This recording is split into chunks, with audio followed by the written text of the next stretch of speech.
everyone. Can you all hear me? Yeah. Great. I'm Arzu Oskal. I'm the chair of Arts Alive SDSU. We are a campus initiative to support art-centric research and project development. We are here today for a panel conversation in conjunction with the Oh My Gong Music Festival, featuring music from Central and West Java, Bali, Thailand, and the Philippines. We would like to begin the programming by acknowledging the Kumeyaay people, traditional custodians of the land on which we gather today, and pay our respects to their elders, past and present. Arts Alive SDSU Discovery Series is an annual selection of faculty-led and university-produced art exhibitions, performances, film screenings that explore sociopolitical and cultural issues through the transformative lens and of the creative arts.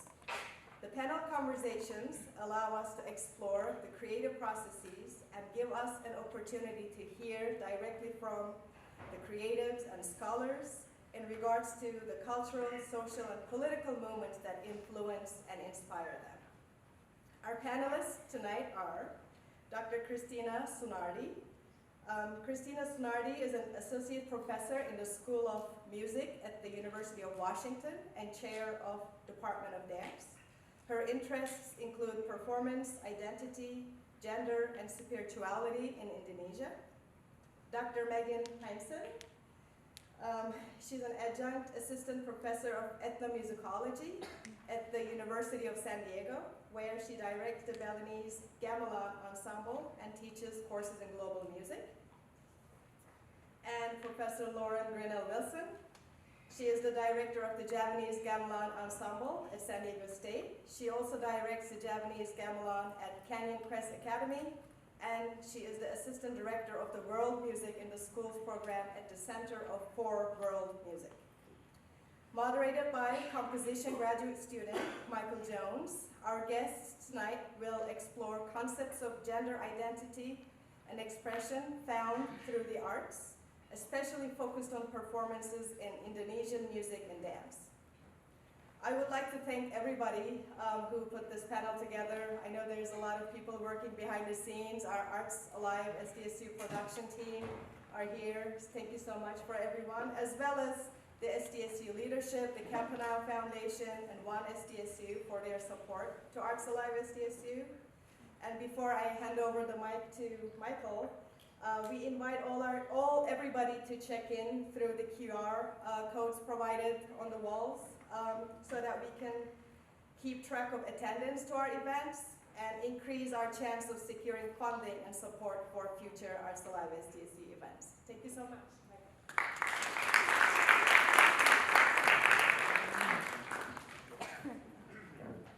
Good evening, everybody.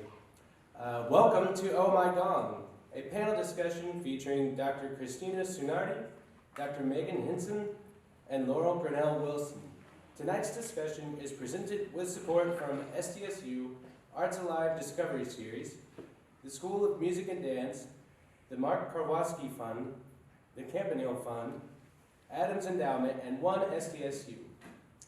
The discussion tonight has been designed to accompany the Oh My Gong Gamelan Festival that will be presented Sunday, April 16th. It runs from 2 to 5 p.m. It's free, open to the public, and we encourage you to come and bring your friends and family.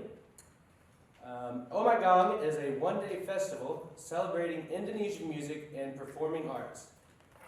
This event will explore musical and cultural diversity and present court music of Central Java, community-based music of West Java, and diverse performance ensembles of Bali. By presenting a spectrum of performing arts traditions from Indonesia, this festival will explore broad cultural practices and beliefs within this region and how they are connected to the arts as an expression of society's values. The festival will feature dancer Winnie Michelstein,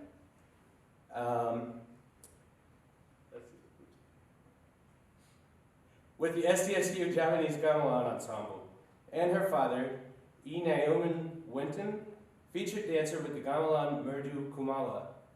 Also performing will be many of Southern California's most renowned performers in the Indonesian arts with 5 unique gamelan ensembles. This evening, We'll begin with Laurel Grinnell-Wilson. And Laurel is the organizer for Oh My Gong and director of the SCSU Javanese Gamelan Ensemble.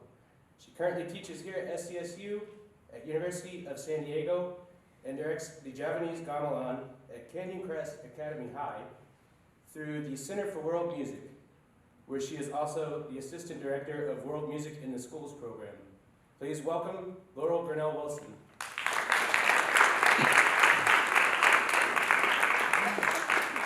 I am just like bursting with anticipation. I know a lot of you are my students, and we've been kind of talking about this event coming, and I've been working with a really big team to bring this event to you, and I'm so happy it's finally here.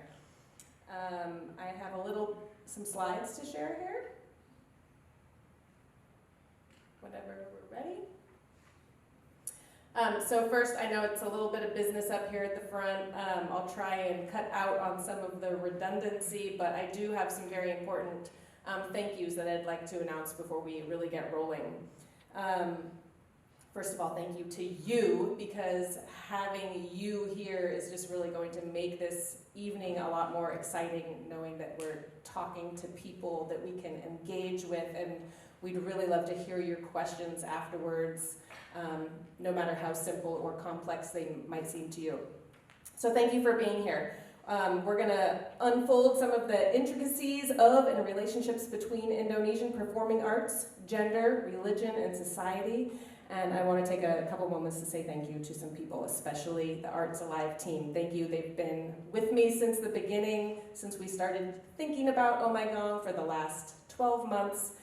To here we are. Thank you, Arzu and Elizabeth, for all of your support and helping with the programs and everything. I really appreciate your camaraderie. Thank you. Also, a big thank you to the School of Music and Dance. I am so fortunate to work with a lot of really great people, including one of my mentors, Dr. Kevin Delgado, who's the director of this School of Music and Dance. I was once his graduate assistant back in the day when he was an educator, and now he's the director, and he's always been a huge support of me, so thank you, Kevin. I know you're not here, but I love you. And also thank you to Elvira Delgado, Nick Cherowitz, Anna Vasquez, and all of the sound and tech team and stage team. Thank you all so much. This is just today, getting the technology for this is awesome, and then the technology that we'll also need on Saturday is a big feat, so thank you so much for your continued commitment. Also, big thank you to our two main panelists, Dr. Christina Sunardi and Dr. Meghan Hynson. I'm so excited to have both of you here talking about your contrasting scope of study, and really interested to see how they intertwine when we've heard your presentation. Thank you so much. We're lucky to have you. The whole reason I really wanted to do this event in the first place in this panel discussion is because of our very tight-knit gamelan community here in Southern California. We are very fortunate to have three absolute world-famous, world-class mentors. My mentor, Pakchoko Waluyo, Inyomin Wenton, a dancer, and his wife, also a dancer, Nanik Wenton. They have been teaching at CalArts, UCLA, and here, and Pomona, pretty much any university in Southern California, and it's because of the three of them that there is this huge community of gamelan supporters and gamelan lovers, and we are now out in the world teaching gamelan music like me and like Meghan, and we are doing what we love because of the support from our mentors. So it's really an opportunity on Saturday to get all of us together and be so thankful for each other and the community that we've created. I just want to give you a little bit of context for what you'll see on Saturday and for the discussion that you'll hear today between Christina and Meghan. So the idea was to feature a unique style of dance that we don't typically see in the United States, and that is a cross-gender dance where either a male dances a female dance or a female dances a male dance in the central Javanese tradition. And this is something that is probably more common in Indonesia than it is here, because here we're living gamelan through like this university and educational setting. So it was kind of born from that idea of presenting a unique dance. Now, as you know, Indonesia is an extremely diverse archipelago. There are thousands of islands, over 17,000 in fact, thousands of which are inhabited by unique culture groups that all have unique dialects and religious beliefs. And there are different types of gamelan instruments and gamelan traditions that are also scattered around these islands as well. So we're going to be focusing our discussion on the island of Java, and this is Central Java, you can see highlighted in red. We're going to be hearing from Christina speaking about West Java, and Megan's going to be discussing Bali, which is this little island right next to Java. So the big thing is Java is mostly Muslim religiously, and Bali is mostly Hindu. So even though we're talking about this commonality of cross-gendered dances, we have all sorts of other social and religious constructs that come into play when we're talking about that. The SDSU Javanese gamelan is featuring the instruments of Central Java. So that's what the performance will be of on Saturday. And the music of Central Java is associated with the royal courts of Central Java that date back to the Majapahit Empire of the 1300s. So this is a very ancient tradition that is associated with royalty. So commonly the people who were performing this style of music were associated with the royal family. And so it was really, had restricted access because of this. So the dance that we're going to be performing is this style of halus dance, or a very refined dance. So you can expect to see very precise and refined movements on the stage. And of course, this is going to be seen through the lens of a cross-gendered dance. So it will be, the name of the dance is Beksan Plono Halus Sumyar, and Mbakweni will be dressed as a man, and she is acting as, the story of the dance is she is a prince who is very proud and seeking his beautiful princess.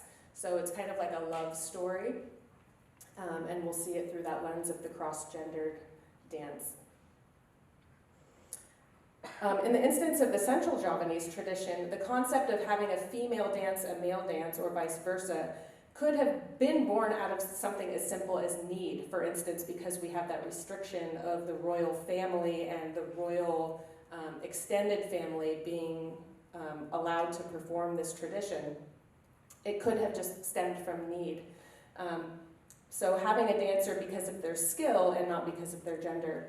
But even if it was a simple choice for the royal courts to provide a cross-gendered dance in the kraton, or the royal palace, it's not a simple, it's not a simple thing to perceive, because to the audience and to the performer, there are so many hidden undertones of what it means for a woman to express herself as a man on the stage in this royalty kind of presence. So you will hear from Christina and Megan's discussions, and you will be looking at this concept through the lens of their two studies that they have been focusing on, and we'll be looking through the lens of dance, and we'll get this perception of gender and religion and other societal values. So I would like to hand it back over to our moderator so we can introduce Megan. Thank you.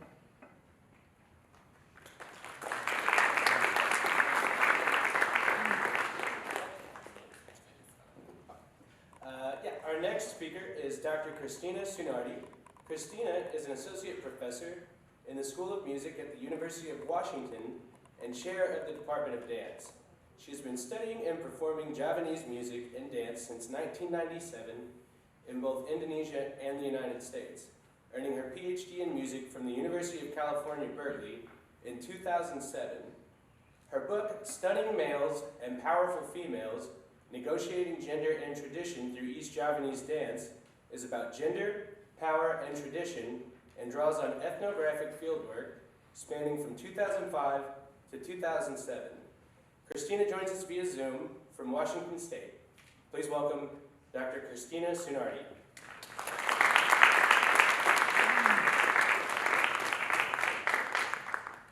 Hi, thank you. Can you hear me okay? Yes.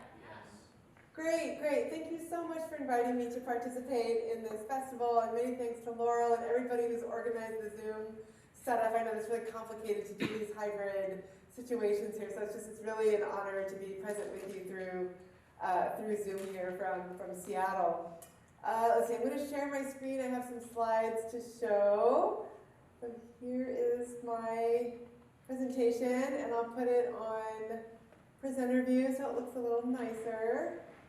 Here we are. Okay, great. So in kind of keeping with the theme of today's panel, I wanted to focus on gender, Islam, and East Javanese performing arts. And I write about what I'll be presenting about in my book quite a bit. And I also have a shorter chapter in an edited compilation that focuses more specifically on Islam. But it's been something that's been really important to me in my explorations of cross-gender dance performance in East Java.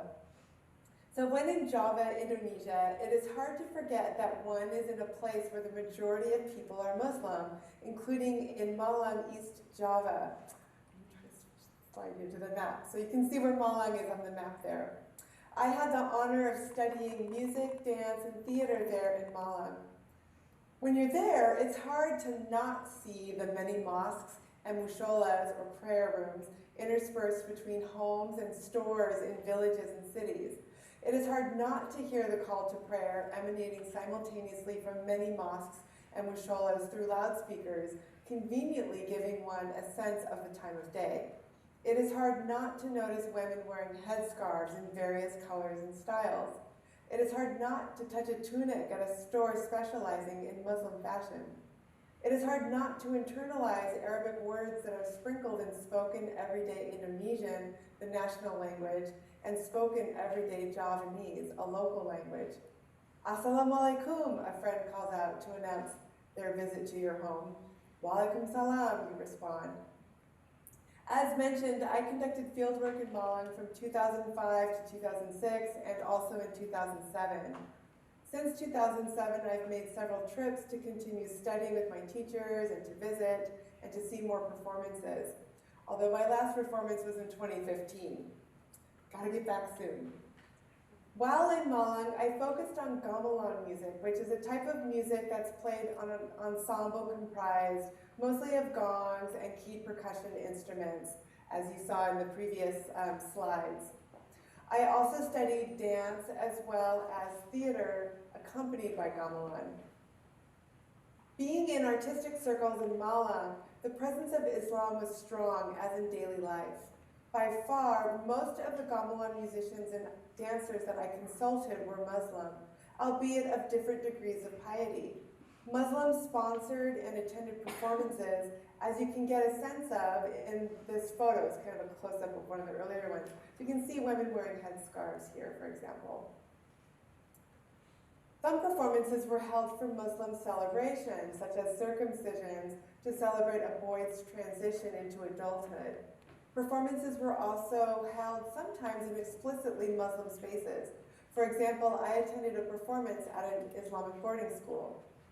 In many cases, lessons, rehearsals, and performances were scheduled so as not to conflict with the call to prayer after sunset, at nightfall, and before sunrise. If a lesson, practice session, rehearsal, or performance, including performances that lasted well into the night or all night, did not end before the call to prayer at these particular times, a break was usually taken during the call. Strikingly, despite the prevalence of Islam in Malang, and despite Islam's prohibitions against cross-dressing, as well as taking on the gendered attributes of the opposite sex, it is not unusual for males to perform female-style dance, and for females to perform male-style dance, which has led me to explore relationships between performance, the negotiation of gender norms, and approaches to Islam. My main argument in this presentation and in other work is that in complicating senses of masculinity and femininity through cross-gender dance performance and through their offstage lives, dancers and gamelan musicians in Malang contribute to the continuous cultural processes by and through which gender identities and approaches to Islam are continuously shaped. So I'd like to give a little background about East Javanese dance for those who might be new to it. East Javanese dance is characterized by male and female styles, as are dance forms associated with other regions in Indonesia. Although there are a range of male and female Javanese dance styles depending on, or let me start this again. Although there are a range of male and female Javanese dance styles depending on regional style, character portrayed, and type of dance, in general, male styles feature wider, more open stances, higher arm positions, and larger movement volumes. And in general, female style dances feature narrower stances, lower arm positions, and smaller movement volumes. There are male and female styles of the East Javanese dances Beskalan and Remo. So this slide shows Beskalan Lanang, Beskalan in the male style, and Beskalan Putri, or Beskalan in the female style. And let's see, Remo is another dance. Remo, this is Remo in the male style, Remo Lanang, and Remo Putri, which is Remo in the female style. So when I was in Malang for my field work, I was studying these dances, as well as male and female styles of East Javanese masked dance. So these are a couple of slides here showing male style dance and female style dance. And I'm the one in the mask with the female style dance. You can kind of recognize the hair a little bit there. Now, Beskalan, Remo, and mask dance have been performed in various contexts in Malang. Beskalan and Remo usually function as opening or welcoming dances that precede various types of performance, including types of theater, music, and or dance. Usually, an individual, group, or institution hosts such performances to celebrate particular events, including weddings, circumcisions, anniversaries, birthdays, village purification ceremonies, particular days on the Japanese calendar, Indonesian Independence Day celebrations, and inaugurations. Beskalan, Remo, and mask dance are also performed in the context of competitions and festivals. Masked dances may be performed as independent dances, often as open or welcoming dances, or they may be performed as part of a masked dance drama, usually for the types of events I just mentioned. Beskalan, Remo, and mask dance are also performed for other reasons. For example, I observed Beskalan and a mask dance perform as entertainment during an agricultural meeting. The musicians and dancers I consulted were quite used to males performing female-style dance and females performing male-style dance. In some contexts, for some dances, performers assumed or even expected that the dance would be performed as a cross-gender dance. So prevalent was the convention in Malang. Performers also recognized that related to some dancers' individual personalities or body types, some males were better suited for female-style dance, and some females were better suited for male-style dance. In other words, performers recognized that the embodiment and expression of masculinity was not limited to males, and the embodiment and expression of femininity was not limited to females. At the same time, assumptions and constructions of masculinity and femininity in Malang were affected by dominant Indonesian ideologies. Drawing selectively from representations of gender and gender ideologies of earlier times, including representations of masculinity and femininity rooted in Japanese aristocratic, Orthodox Muslim, and Dutch colonial ideologies, dominant Indonesian ideologies mapped gender to biological sex in a 1-to-1 ratio, privileged heterosexuality, and constructed manhood and womanhood in particular ways.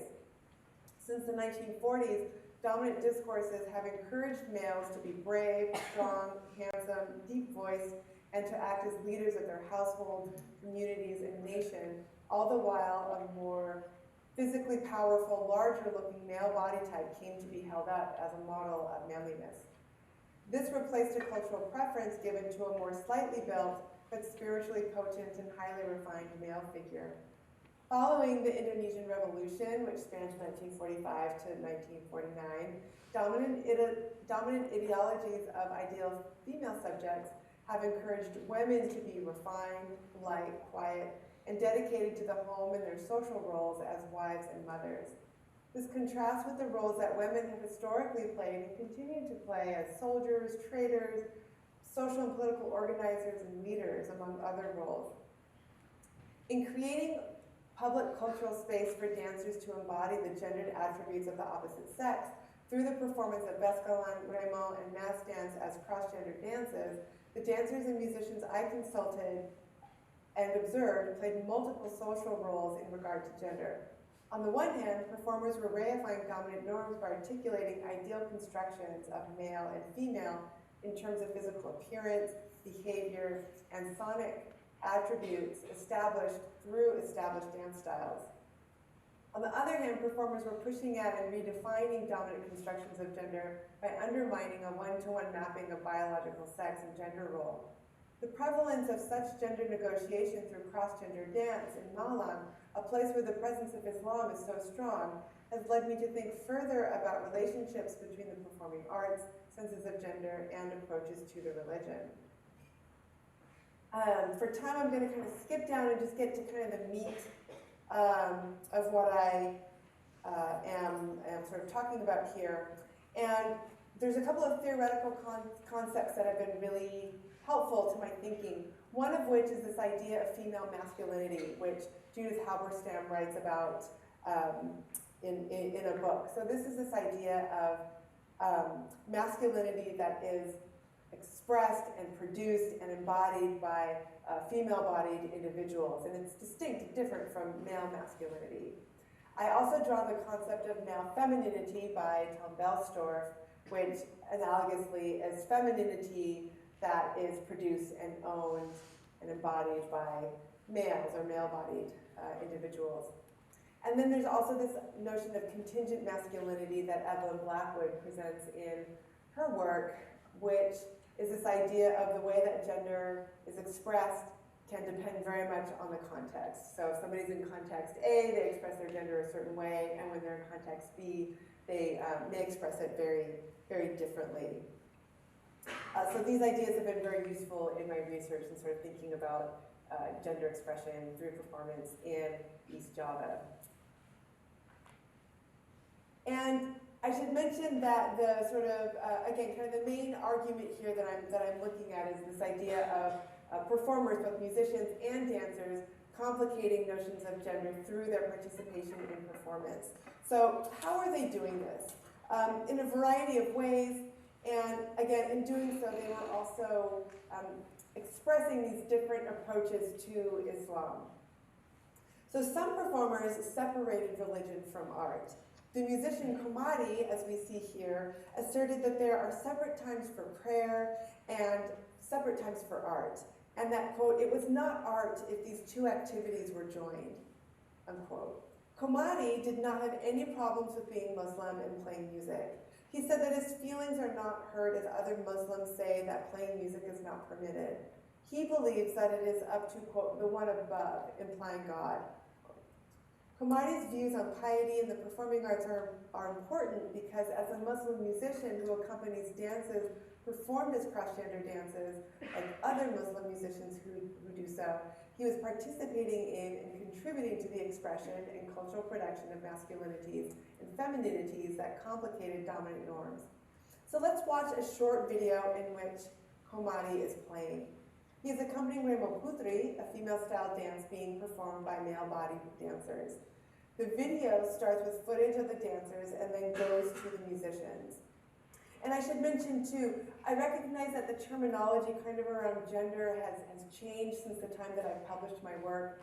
And so kind of thinking about the dancers as male-bodied might not necessarily be the most appropriate.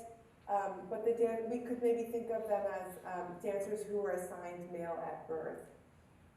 Some of whom may very well identify as waria, who are males who dress and live as females, but I didn't interview each of the dancers in this video clip, so I don't know how they identified off stage. So this video starts with footage of the dancers and then goes to the musicians. And in this section of the dance, a popular song has been inserted into the choreography. So you might be able to hear keyboard and bass in addition to the sounds of the gamelan. And the song is called Bokong Si Mo, which means sexy butt. So you might kind of notice that in the dance movements.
Okay, so I'll stop it there for time. But you can see Kumari was having a good time in that performance.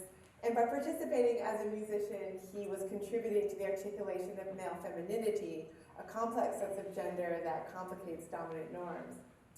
Now, some performers justified their artistic activities as their professions, which was another way of separating religion from artistic activity.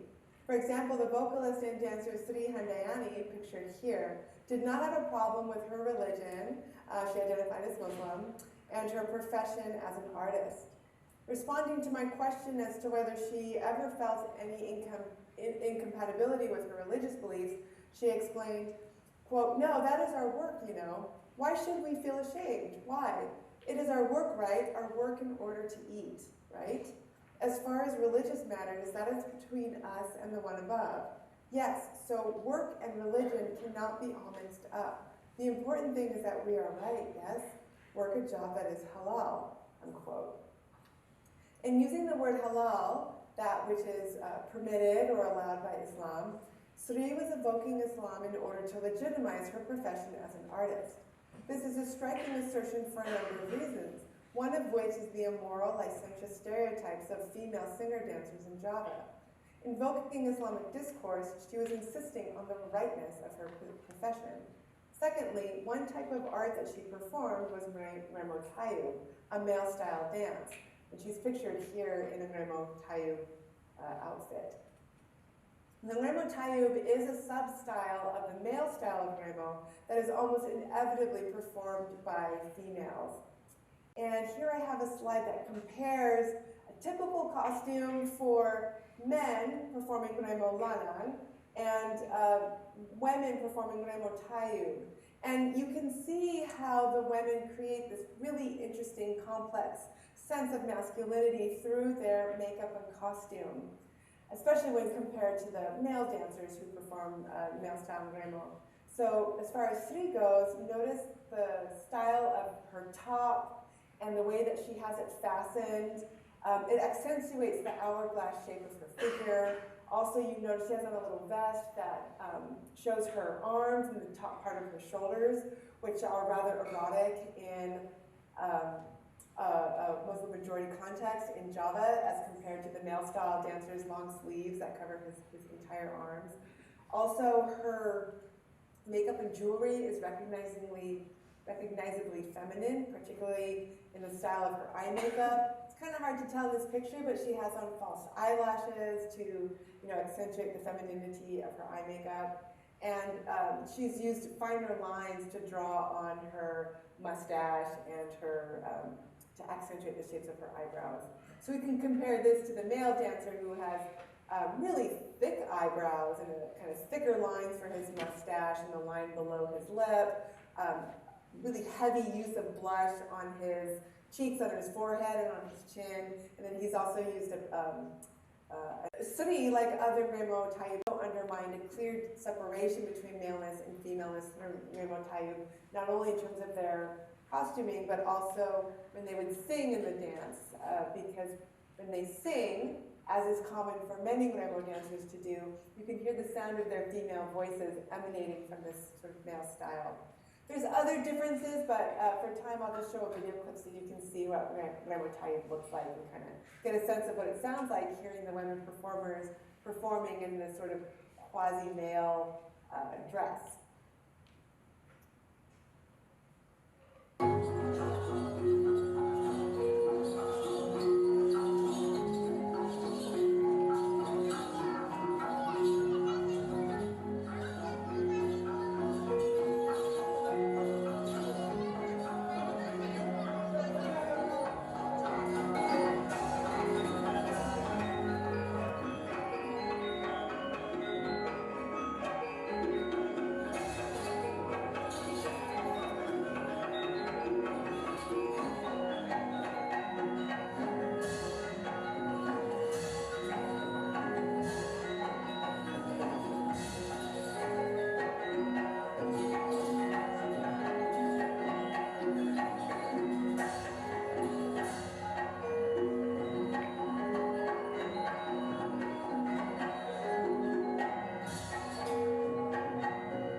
Really incredible, and I hate to stop it, but for time I will. And I'm also looking at the time too, and I want to be mindful to not go over 30 minutes. You can see it'd be very easy for me to talk for hours and hours about this. So I'm going to kind of go through the rest of my slides a little more quickly here.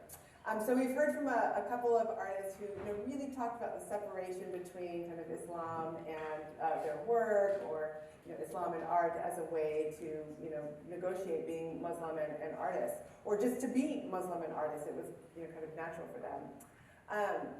I also spoke to artists assigned male at birth who were active in Ludruk theater as dancers or as actors.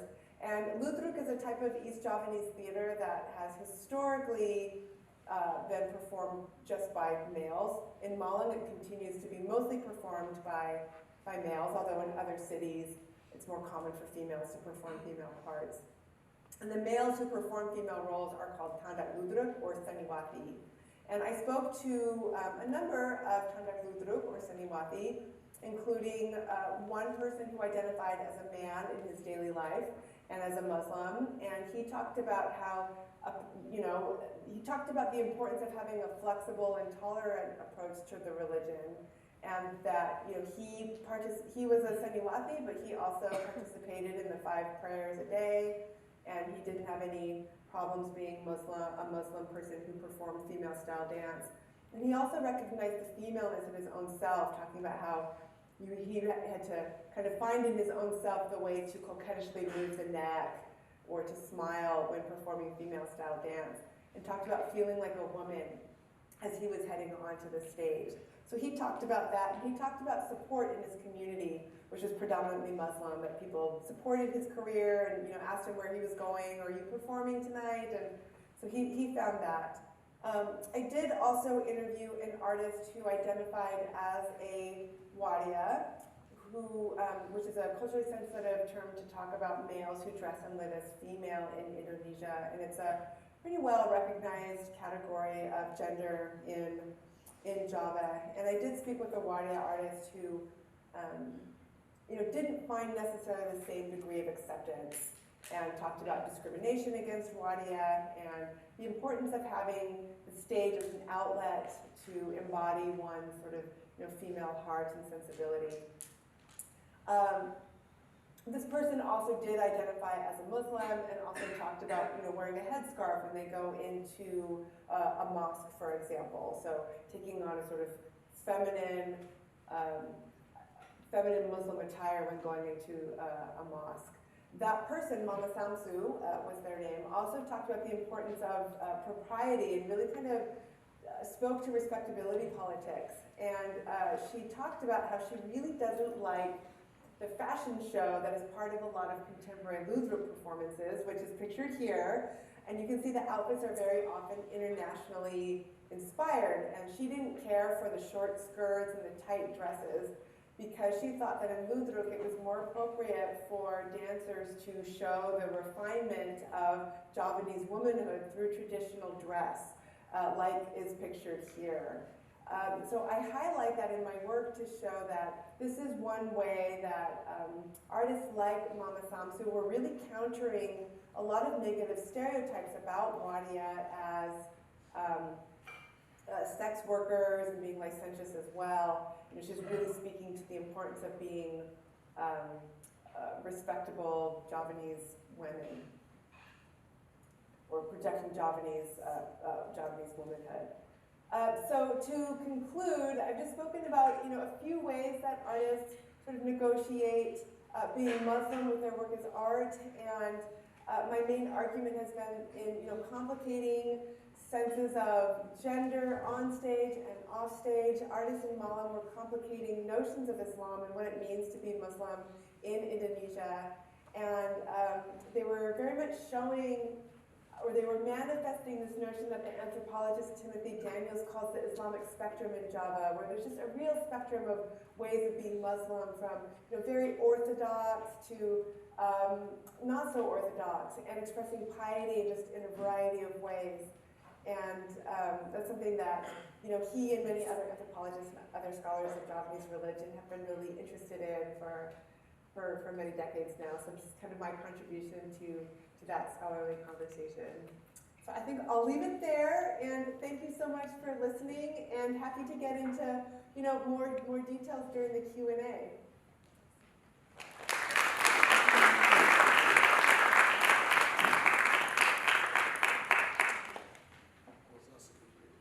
Thank you, Christina.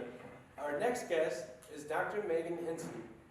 Meghan is an adjunct assistant professor of ethnomusicology at the University of San Diego, where she directs the Balinese Gamelan Ensemble and teaches courses in global music.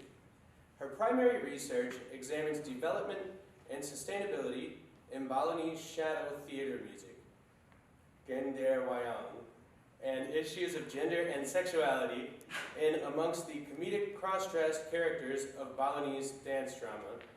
Let's please welcome Dr. Meghan Hynson.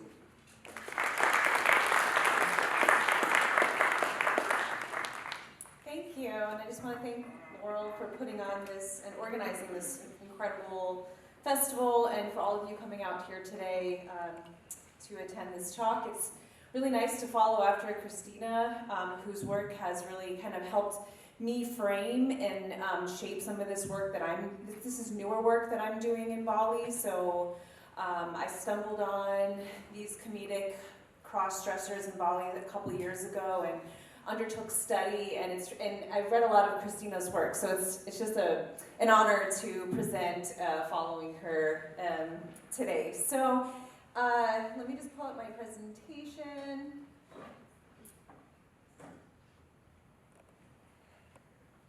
Yeah, and I think that you'll find that what I'm doing in Bali has some differences, but also you'll draw a lot from what Christina just presented to help contextualize some of these ideas. So, you know, in Bali there's over 26 types of gamelan that are used for a variety of purposes that blur the sacred and the secular, including accompanying dance and shadow puppet theater at temple ceremonies, or as a musical offering to the gods and ancestors at various life cycle rituals. And while there's many different ways to discuss gender and religion and identity with regard to gamelan, I'm not necessarily going to be discussing gamelan today. Oh, okay, there we go. But keeps.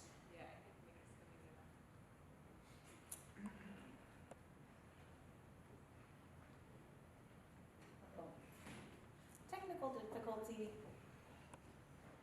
Should I just like unplug it?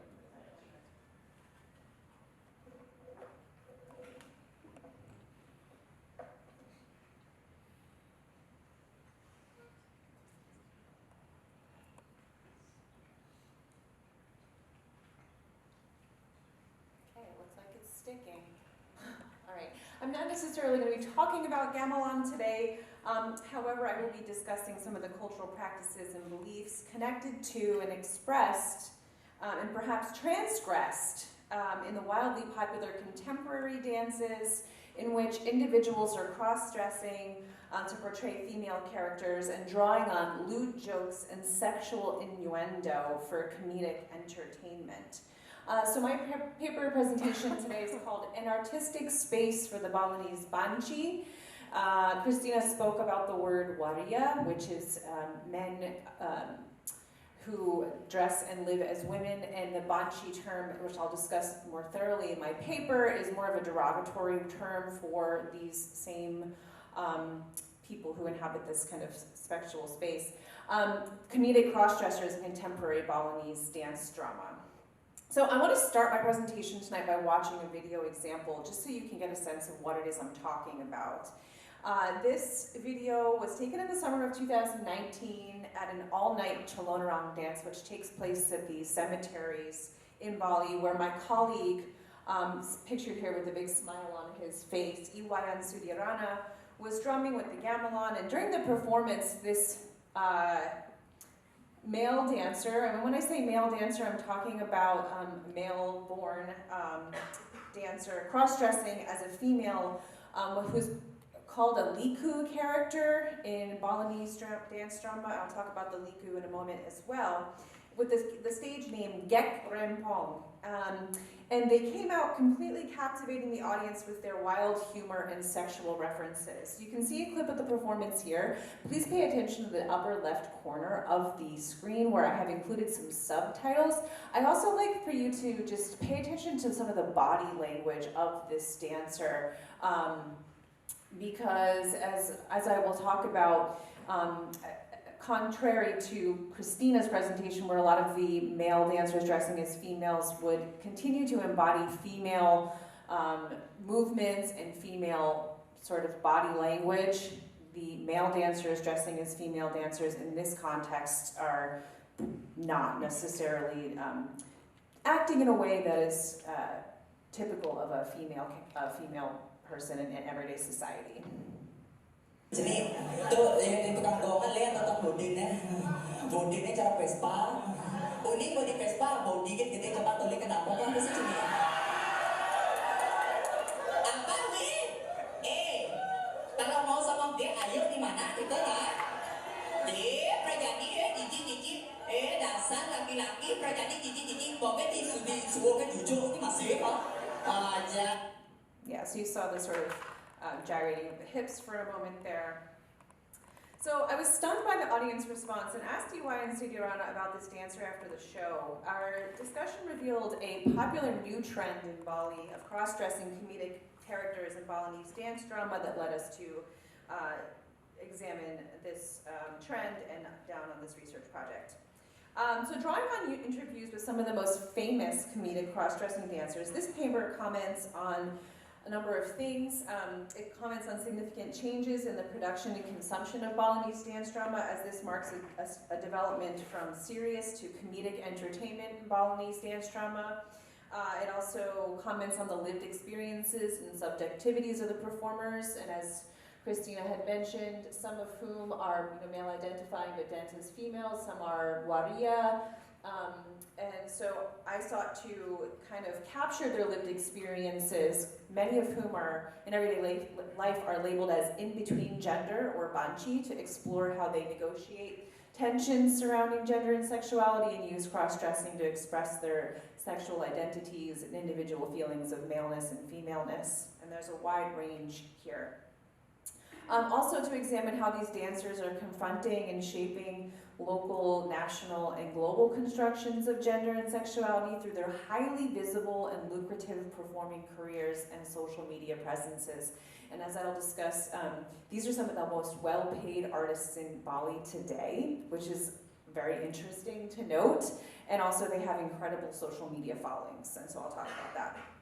So with regard to religion, I want to start with the term babanchihan and the history of cross-dressing in Balinese dance as it fits within the development of Balinese dance and attitudes toward gender and sexuality.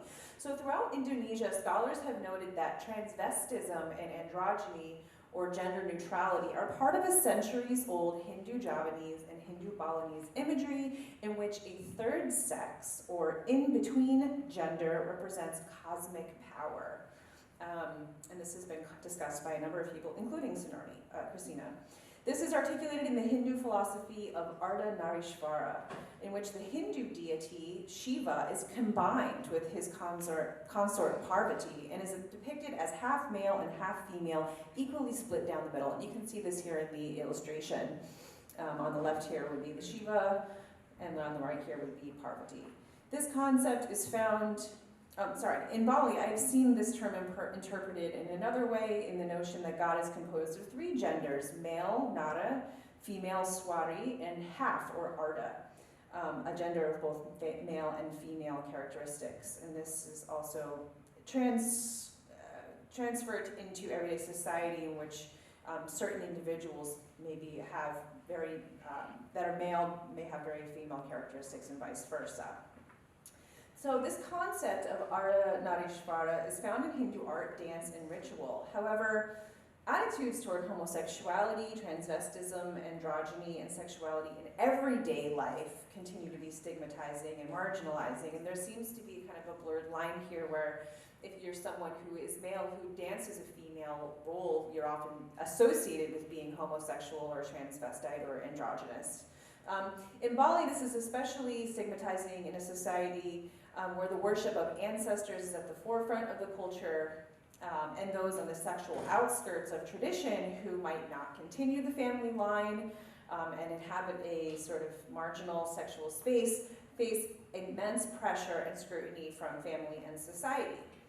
Indonesian men who exhibit female traits or live as women but are not necessarily homosexual or transgender, although some may be, are labeled as waria, and Christina talked about that term earlier. In many cases, they are referred to by the less culturally sensitive label banchi.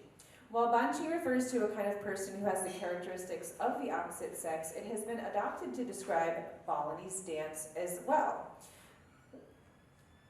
So Balinese dance is classified into three different types. There is male dance on the left, and you can see the sort of wide stance. Some of these things that Christina talked about also. Wide stance, wide eyes, wide fingers, very like bold presence. Female, closer stance, refined features, slender body, and then also a in-between, or babanchihan dance. And according to Balinese dancer and scholar Iwayan Dibya, use of the word banchi to become the root of the word babanchihan started at the Balinese High School for the Performing Arts, Kokar, in 1960s to categorize dances in which characters cross-dress they either cross-dress or it refers to a dance that shows a mix of both female and male gender characteristics, such as when a man dances in a halus or refined manner that mimics the flowing movements of the female form, or when a female performer dances in a very karas or rigid manner, mimicking the masculinity and power of male dance. So it's interesting that this term has since stuck and has been used to refer to a number of different styles of dance in Bali, but the history of cross-dressing in dance performances in Indonesia long predates the development of this term babansihan. Several noteworthy studies document cross-dress dance roles in East Java from 1820s to the present, including Sunardi's, Peugeot, Blackwood, Razek. In Bali, the dramatic form known as arja was developed in 1825 and was only danced by men until the 1920s. This all-male dance drama called Arja Mawani fused singing and dance to portray Javanese folk tales and Indian epics. And although men danced the roles of female characters, they were expected to dance in a refined and halus manner and portray the image of the ideal woman. And this is an important point because when we see these contemporary dancers dancing as females, they're not necessarily dancing in the image of an ideal woman. In the 1920s, Arja Mawani groups began to disappear as female characters were added to attract more attention and reach the high pitches in the singing or machakats. It was also during this time that other cross-dress dance styles began to emerge. For example, the illustrious dancer I Nyoman Mario created the famous Kabyar Duduk dance, which involves a male dancer portraying a female character flirting or ngibing with the musicians of the gamelan orchestra. And you can see here, this is Mario, a very illustrious dancer, and although he was male, the sort of contour of the body, the slender figure, and the very sort of halus, refined manner in which he's holding the fan and presenting his hands just made him an exceptional person to dance these kind of dances. Several dances in which women cross-dress as males or dance in the male style were choreographed by the famous dancer I Nyoman Kaler and include just a couple here, Margapati, Taruna Jaya on the left, Panji Samira on the right, Damang Miring, and Wiranata. And see, these are very common Balinese dances that are performed by women dressed as male figures and displaying very male-style dance forms. In 1992, the all-male dance drama Arja Mawani of the 1920s made a comeback. Arja Mawani groups such as Arja Mawani Printing Mas, Arja Chowok Akachanging, and Arja Chowok Choglong Pamor followed the traditional structure of classical Arja. However, the goal of these groups was to transform serious Arja into comedic entertainment by highlighting jokes and comedic characters. According to EY and Divya, this ruined serious and refined halus characters, who were often models of an ideal woman or Indonesian citizen, as they were transformed to become unrefined, karas, and humorous. As a result, comedic cross-dress characters like the Liku or the princess and Desak Rai, the princess's servant, became more of a focus. And you can see that here on the right, these two would be Liku and Desak Rai. EY Andibia, one of my informants and a scholar and professor of dance at the Balinese Arts University, termed this shift from serious Arja to entertainment Arja as tragicomedy or serio-comic, and renamed the genre Arja Lucu, or funny Arja, or dramatari lawak, comedic drama. The development of these characters represents two things. One, a transformation of the dance drama for entertainment purposes, which according to Divya mirrors developments in Balinese society, because as Bali modernized, many people moved from agrarian work in rice fields to urban office jobs and had less time for extensive Arja performances. They also preferred comedic dramas over serious ones to balance their stressful lives. Secondly, these changes mark significant changes to the traditional function of dance drama characters. Characters like Liku and Desat Rai, again the princess and the servant, who were once exemplars of morals and virtues, now act in immoral ways and transgress social norms by portraying behaviors that are dishonest, naughty, eccentric, and liking to disobey ethics and social norms in order to invoke comedy. The cross-dressed characters also inhabit a space where it is socially acceptable for a woman to speak in a harsh manner, move their body in sexual ways, and draw on lewd jokes in impolite language to invoke humor. It is the very fact that the dancer is portraying a woman as a man, is a man portraying a woman, and acting in an appropriate manner, that comedy is invoked. As in everyday life, this behavior would not be socially acceptable, and you would rarely, if ever, find a woman acting in such a way. Today, several of these Liku and Desat Rai Babanjihan dancers have thriving careers performing for Arja and other forms of dance drama, such as Chalonarang. This involves trance, and it's a story about black magic and the forces of good and evil. Prembon, or Masked Arja, Sendrachari, which translates as art, theater, and dance. These performers, oops, I went the wrong way. Sorry. These performers, a couple of which you can see here, are often also invited to perform by themselves outside of dance drama as a kind of duo in a sort of stand-up comedy for weddings and parties, or as MCs for formal meetings, hotel openings, business anniversaries. Many of the top dancers go by a stage name that signifies their cross-dressed role and character. The name usually begins with the Balinese word gek, which signifies a beautiful young woman. Notable stars are Gek Sakar, Gek Kiki, Tugek Munti, Gek Rempong, Gek Chingklong, Gek Shirley, and Gek Lasan. And I've interviewed three of them and will present them in a moment.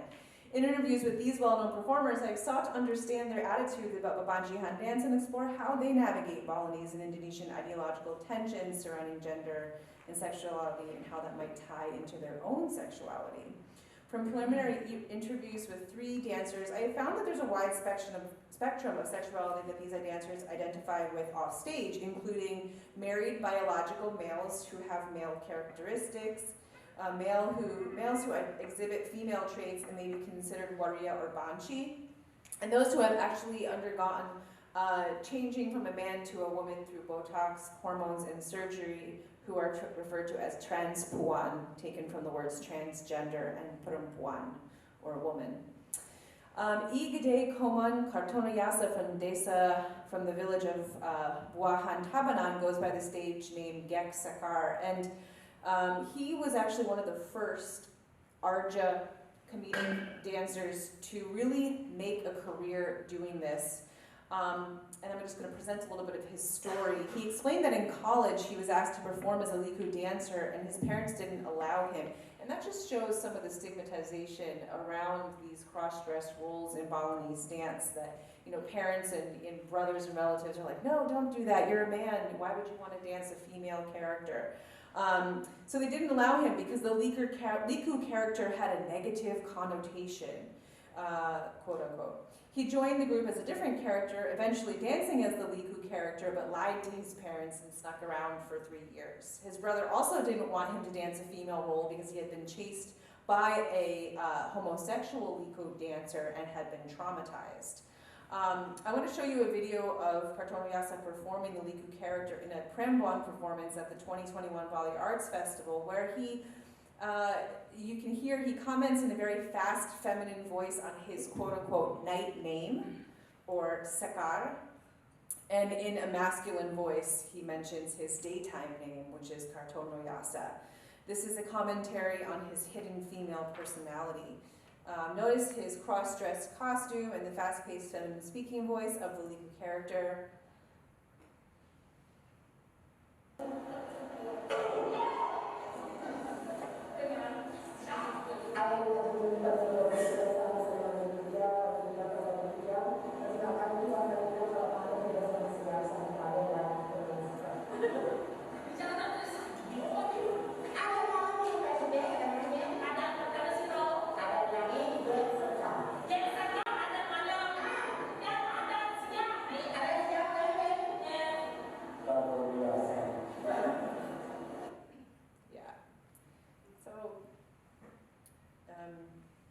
interesting. Kartoniasa was one of the first to emerge as a Liku freelancer and often invited to perform for these weddings, formal meetings, and other dance drama styles. He also has a very lucrative salon and makeup and hair business as well.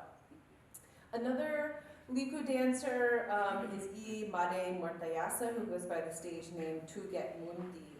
He began studying female dance because only female dances were being taught in his village. He also joined a drama Gong group acting as the estranged wife of the king, and the community loved him and supported him. His parents also supported him because he wasn't following in the footsteps of his brother, who were preman or gangsters.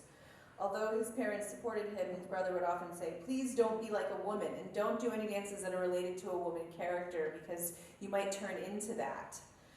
Between him and Kartoniasa, we can clearly see little support from the community to dance these controversial roles, although these male-identifying individuals are really just doing this, as Christina had mentioned in her paper, for work, as their job. Another dancer is Iwayanriki Awan Pratama, or Gek Kiki.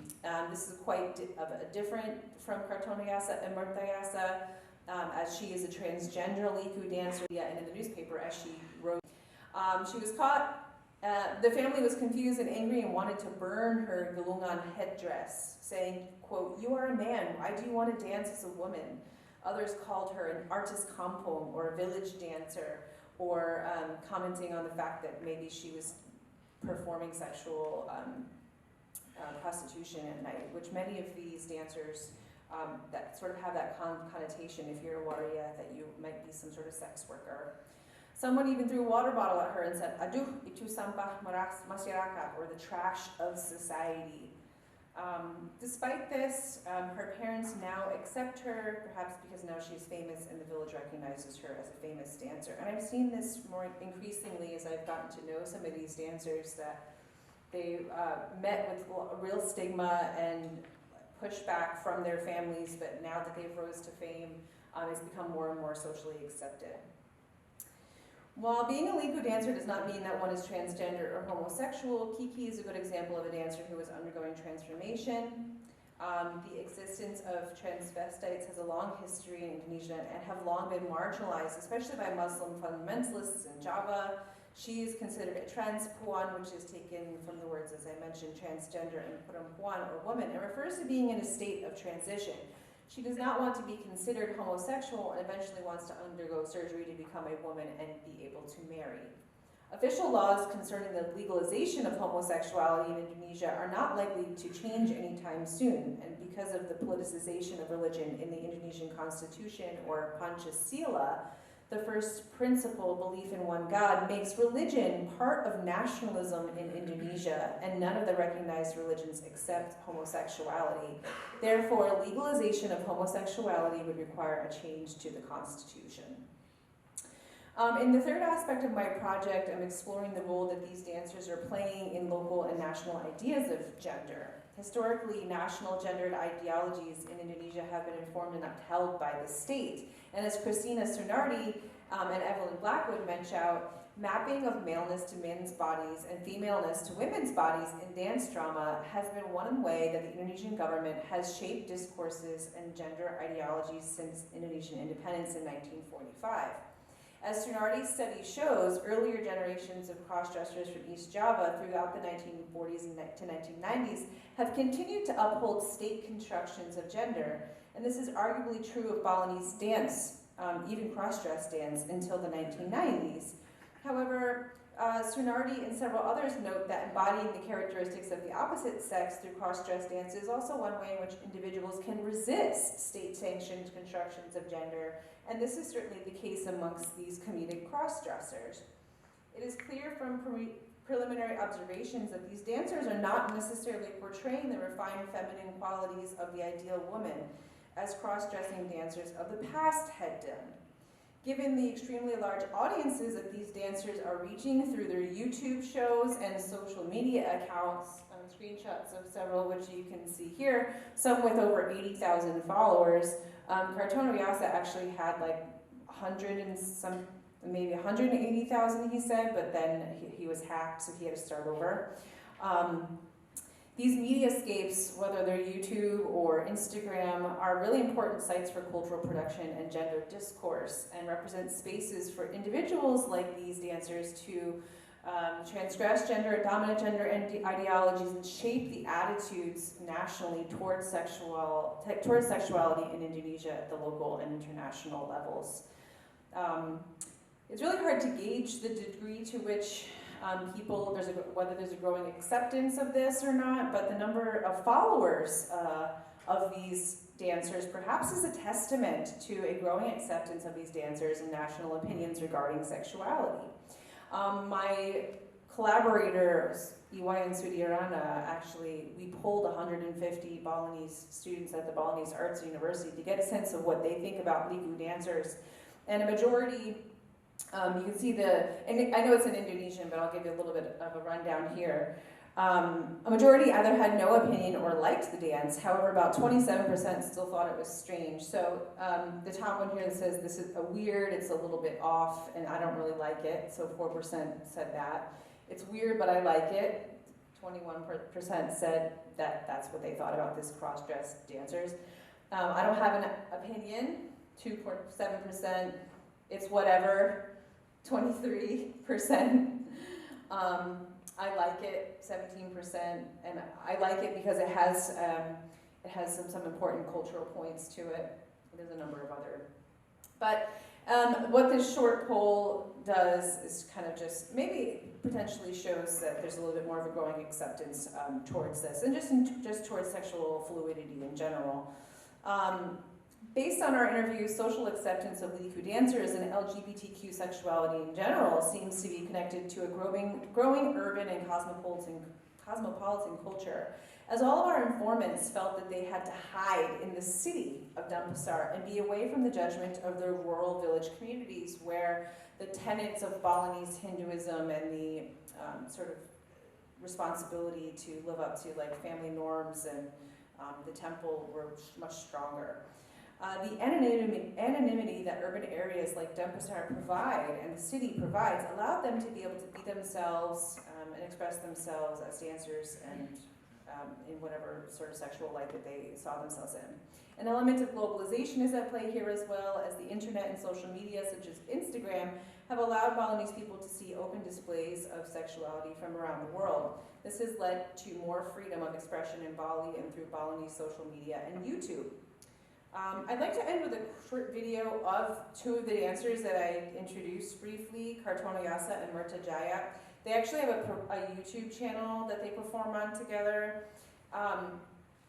And while these artistic spaces may not completely erase stigma towards sexuality and cross-dressing in Bali, they do demonstrate an artistic space for the Balinese Banci and the enormous visibility that they have.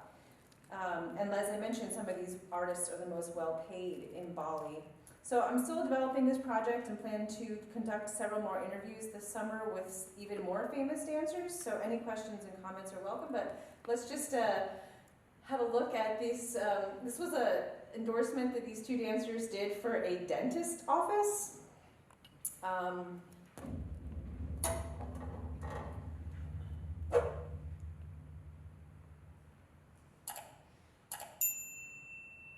Dari klinik Kamandani Dental Beauty. Oh, klinik Kamandani ya.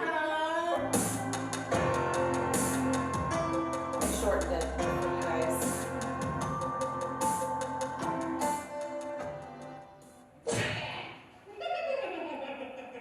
Semangat lagi ya. So welcome. All right, yeah, just a short clip. Thank you.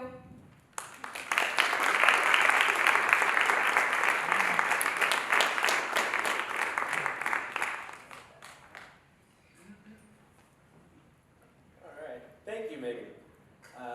Now that we have presented two contrasting styles of Indonesian dance and performing arts, we'd like to open the discussion to the panel and to the audience. Laurel, would you like to start the discussion? And I can run the mic out there. Yeah, maybe you can do that.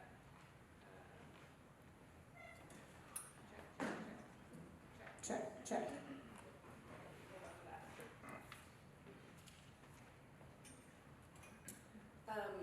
Is Christina still there? Can she still hear us?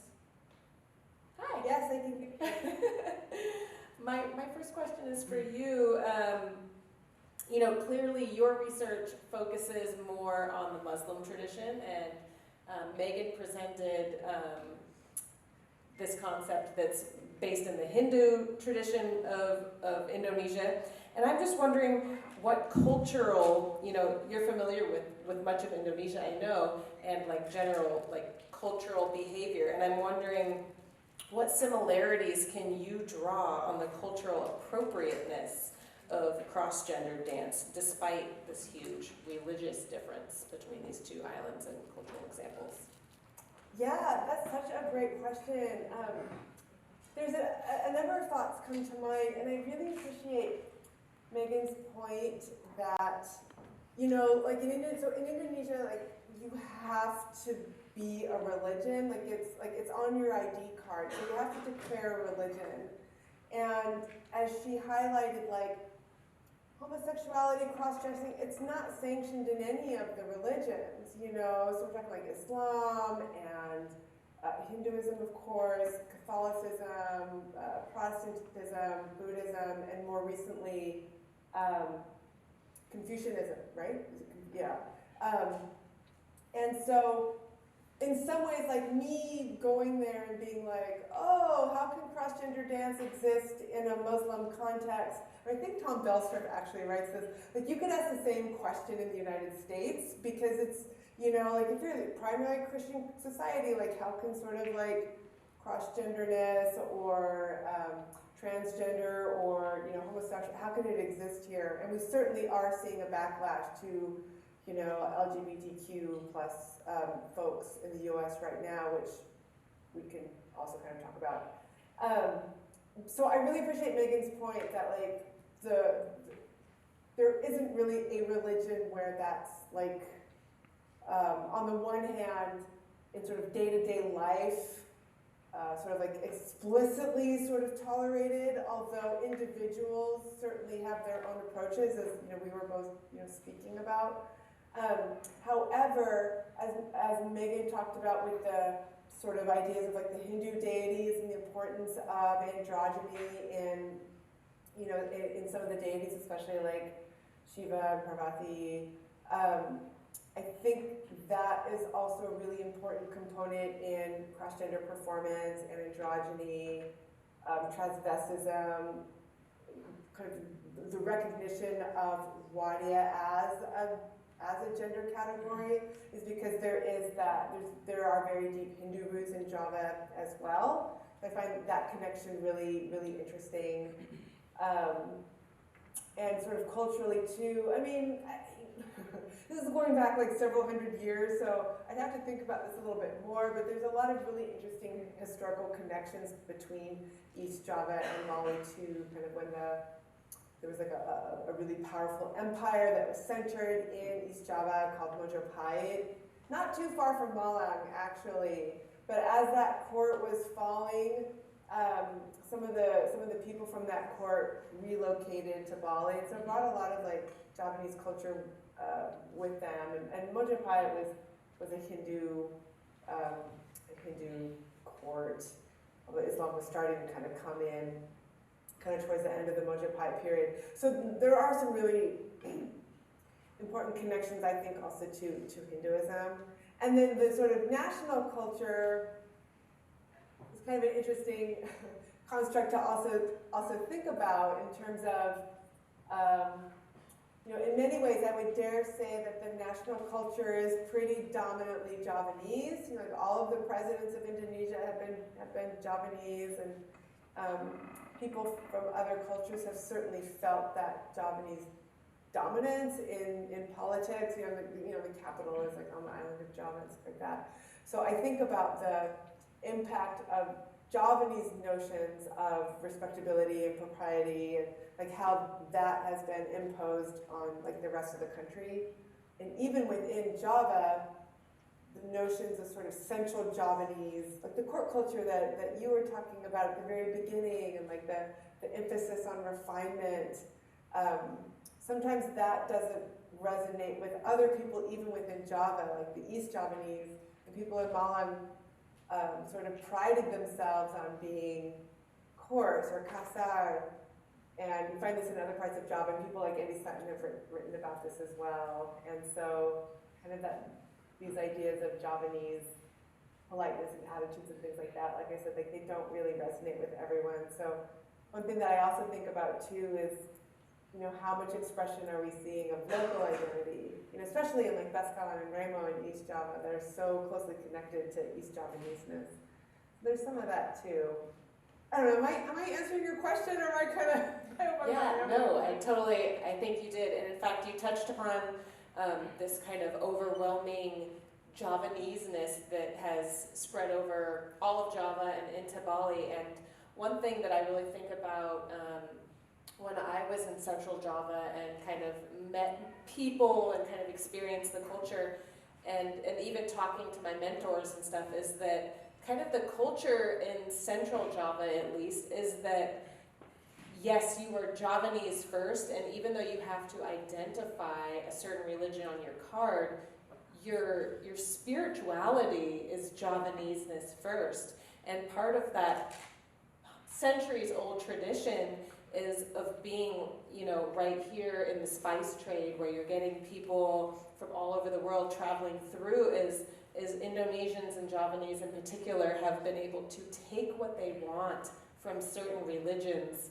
So, like both of you kind of talked about how people who are doing cross-gender dance for work, they're able to rationalize it in kind of that same way. Like, well, this works for me, so let's go forward with it, So I kind of see that similarity between these two parts of Indonesia as well. Cool. Does anybody out there have any questions? And it can be a simple question about, who our panelists are, or what they do, or what you've read today. Go ahead and take the mic out, and let's see what kind of questions we got out there. Thank you. Yeah.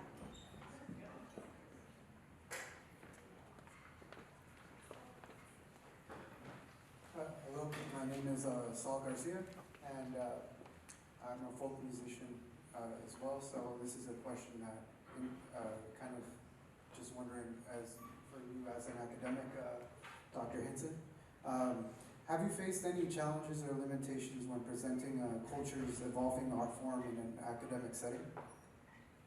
Can you say it one more time?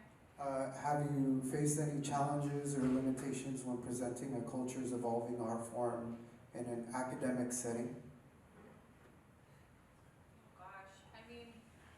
Sure.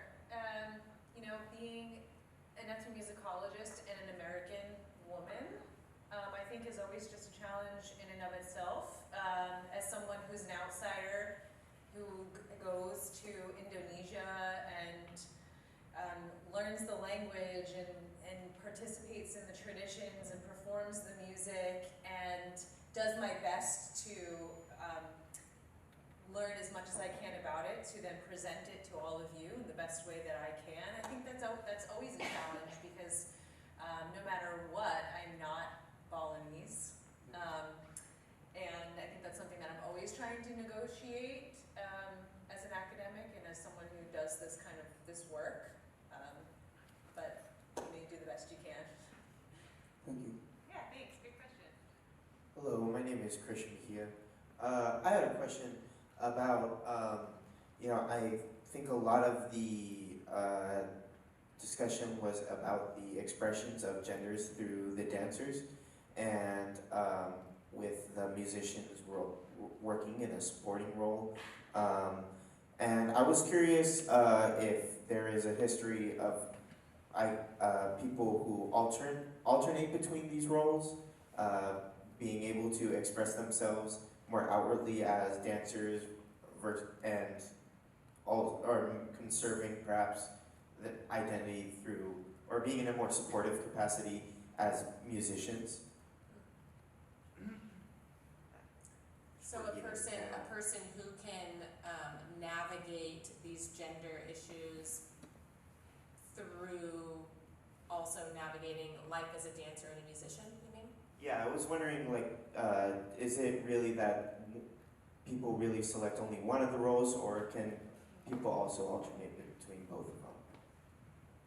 I could jump in really quick. I mean, at least in the context of volume, and maybe Christina can from what I've observed, like if you're the dancer,